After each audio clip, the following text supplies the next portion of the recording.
He packed his bags in silence, the echo of our last fight still burning in the air.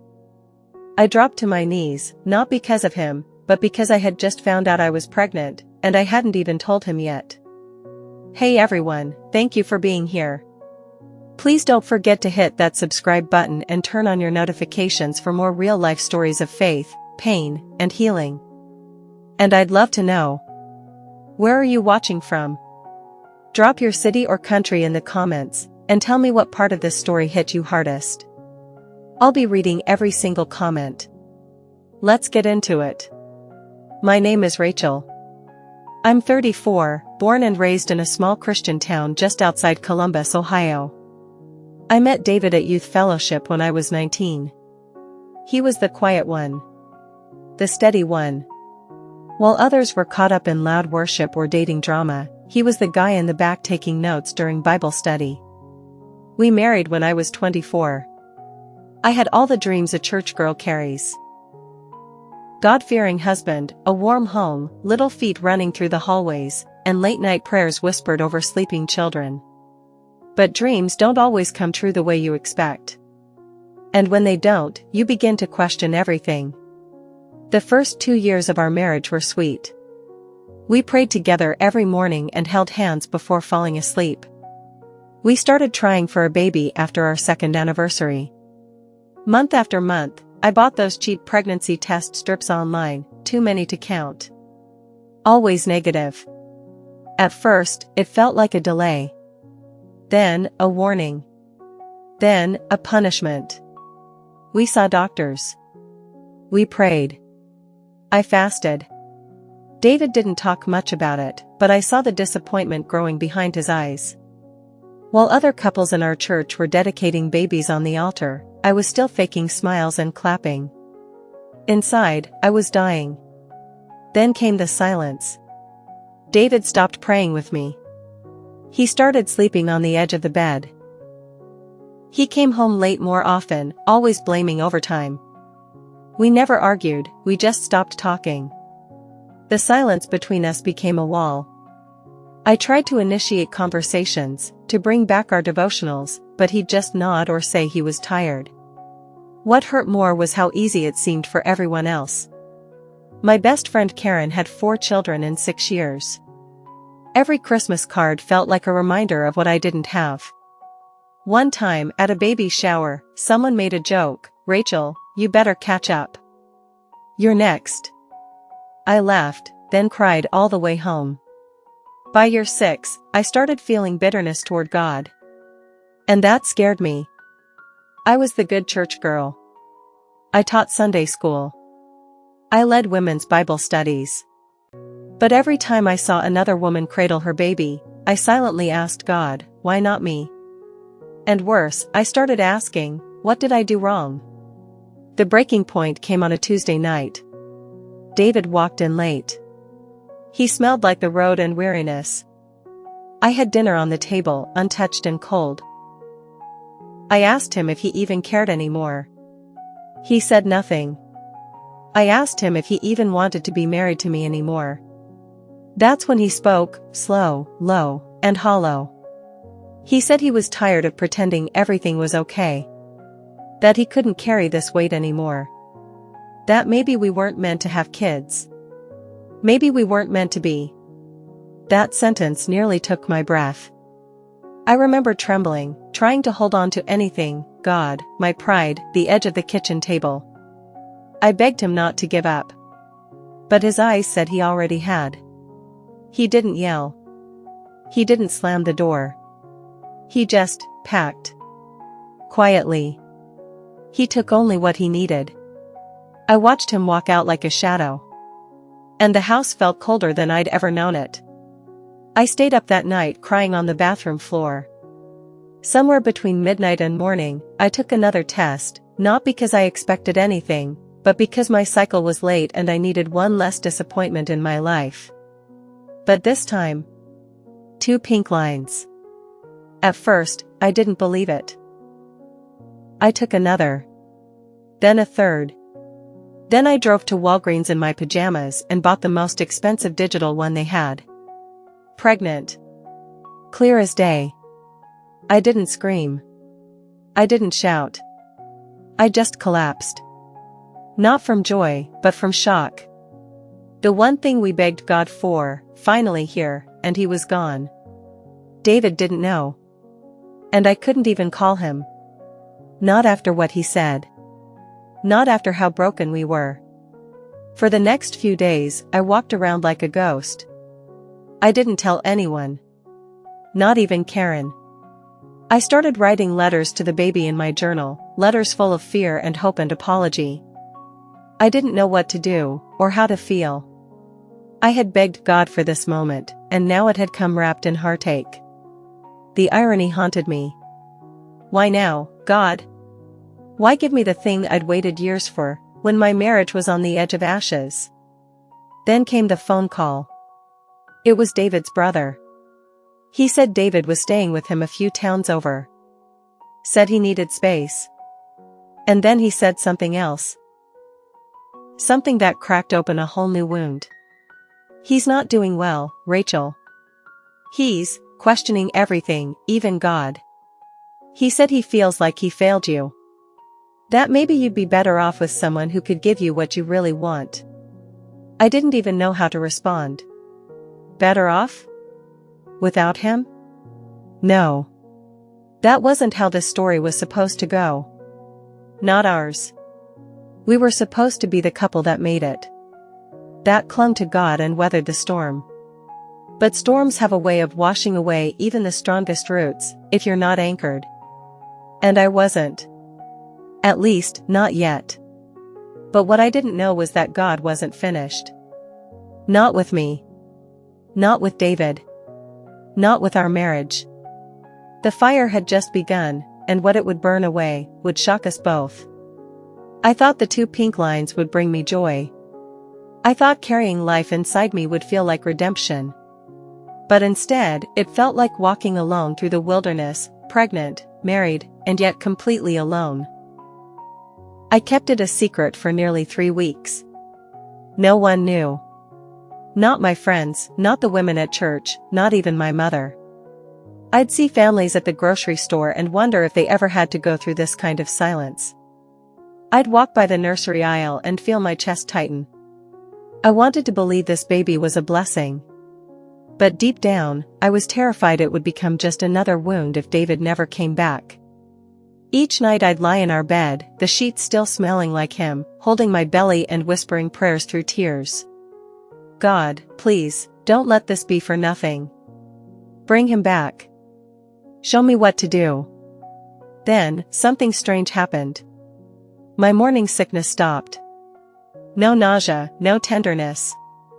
A stillness settled into my body. For a moment, I thought maybe it was normal. But in my gut, I knew something wasn't right. I called my OB and went in for an emergency checkup. The nurse tried to keep a soft face, but her eyes gave her away. She couldn't find a heartbeat. The ultrasound technician said the words like a whisper, missed miscarriage. My baby was gone. The room went silent, but in my soul, I was screaming. It felt like every ounce of faith I had left leaked out of me like sand through a broken hourglass. I had believed this baby was a sign of restoration. A divine olive branch in our storm. But now, even that was gone. I sat in the parking lot for almost an hour. I couldn't drive. I couldn't breathe. It felt like grief, failure, shame, all rolled into one. I didn't want to go home. I didn't want to go anywhere. That night, I broke my silence and texted David, I was pregnant. I lost the baby today. No greeting.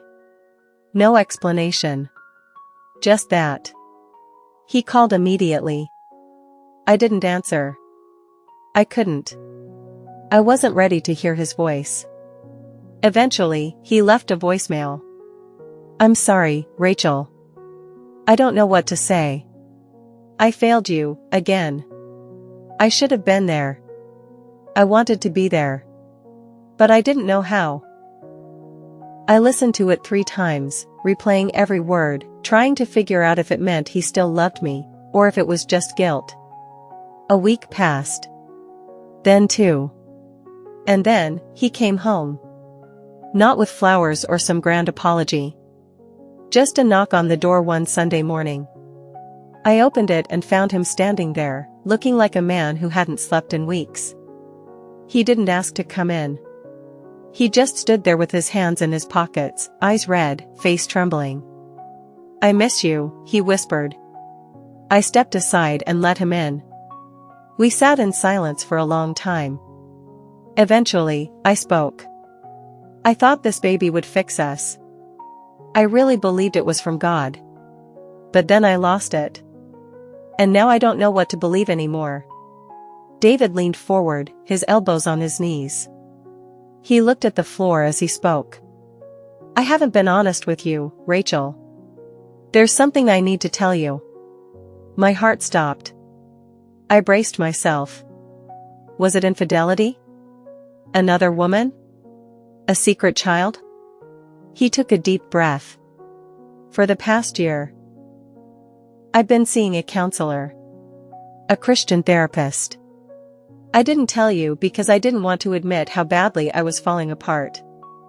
I started to believe that God was punishing me through you. That maybe, somehow, I was the reason you couldn't conceive. I didn't know what to say." He continued, "But the truth is, I've been carrying a secret guilt since I was a teenager. Something I never told anyone. When I was 17, I paid for my high school girlfriend's abortion. I begged her not to do it, but I didn't stop her either. And for years, I believed that God closed my future children's womb as punishment." Tears spilled down my cheeks. He looked at me. "I know that sounds crazy. But I couldn't shake it. I never told you because I was ashamed. I thought if I just prayed hard enough, tithed faithfully enough, God would overlook it. But when we couldn't get pregnant, that lie took root. It poisoned everything."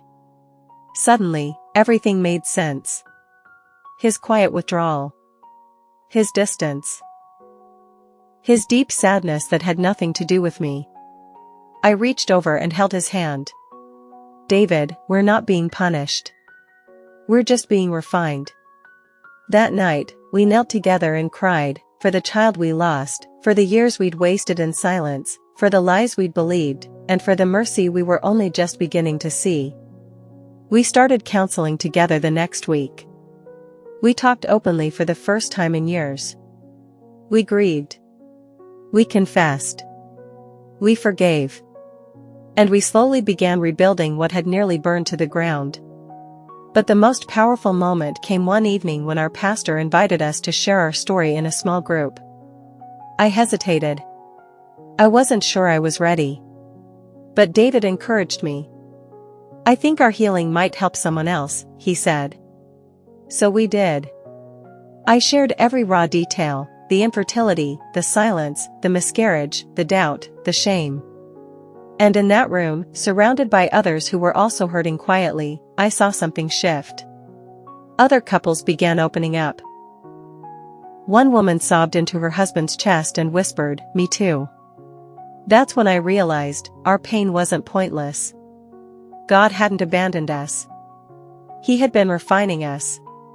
Stripping away our pride, our self-reliance, our religious masks. And in the fire, he was making something new. Something holy. We weren't healed yet. But we were healing. And the story wasn't over. Time doesn't heal all wounds. But God can. A full year had passed since the miscarriage. A full year of counseling, of rebuilding trust, of finding our way back to each other. Some days were good. Some days were hard. There were still tears. There were still moments when silence felt easier than words. But we had made a promise, to walk through the pain together this time. And so, when my best friend called one rainy morning in April, I almost didn't answer. I had just finished folding laundry and was sipping tea by the window, watching the droplets race down the glass. But something nudged me to pick up. Her voice cracked. "Rach, do you remember my cousin Melanie?" I did. Vaguely. A quiet girl from another state who rarely came around. "She passed away last night," car accident. It was sudden. I sat upright. Oh no. She left behind her baby boy, Rachel. 6 months old. No father in the picture. No will. And she named you in her documents as the guardian. I don't think she ever told you. My tea spilled onto the couch. My hand was trembling. What? She wanted you. In case anything ever happened.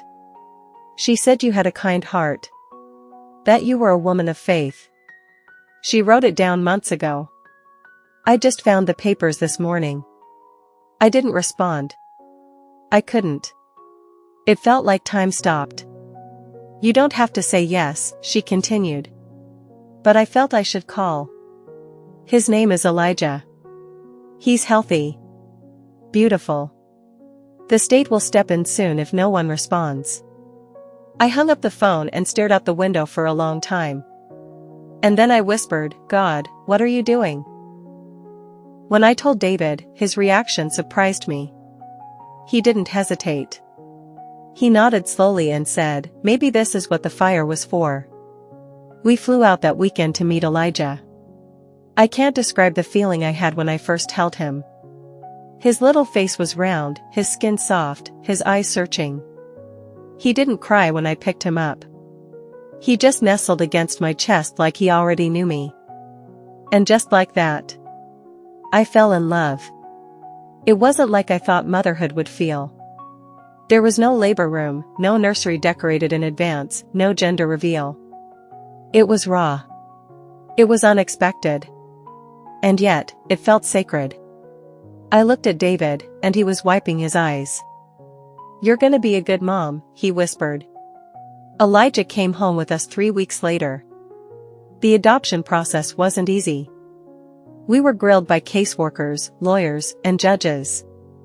There were sleepless nights and mountains of paperwork. But we pushed through. Together. One day, while feeding Elijah in the early morning hours, I felt it. Peace. Not the loud, celebratory kind. But the still, deep kind. The kind that says, this is holy. This is right. This is redemption. You see, I thought God would redeem my story by opening my womb. I thought healing would come from carrying my own child. But God doesn't always work the way we expect. He writes better endings. David and I changed. We weren't the same couple who once blamed each other and cried in different rooms. We were stronger now. Softer. We had learned to listen. To surrender. To hope again. There were moments I'd sit and watch Elijah sleep and still wonder, why this way, God? Why so much pain before this joy? But then I'd remember, beauty doesn't rise out of comfort. It rises from ashes. Our fire didn't destroy us. It refined us. And now, I'm a mother. Not in the way I imagined. But in the way that mattered most. We still have scars. And some days, the grief of what we lost creeps in quietly. But those scars remind me, we made it. By grace, we made it. If you're watching this and you're walking through a storm, whether it's infertility, loss, betrayal, or doubt, I want you to know something. God is not done with your story. He's not silent. He's not punishing you. He's working. Even in the quiet. Even in the dark. Especially in the fire. You may not see it now. You may be too deep in the pain to understand.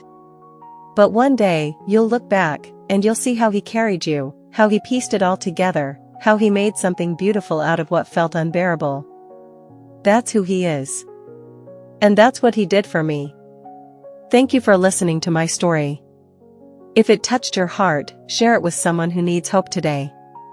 Subscribe for more real, honest faith stories, and don't forget to leave a comment below.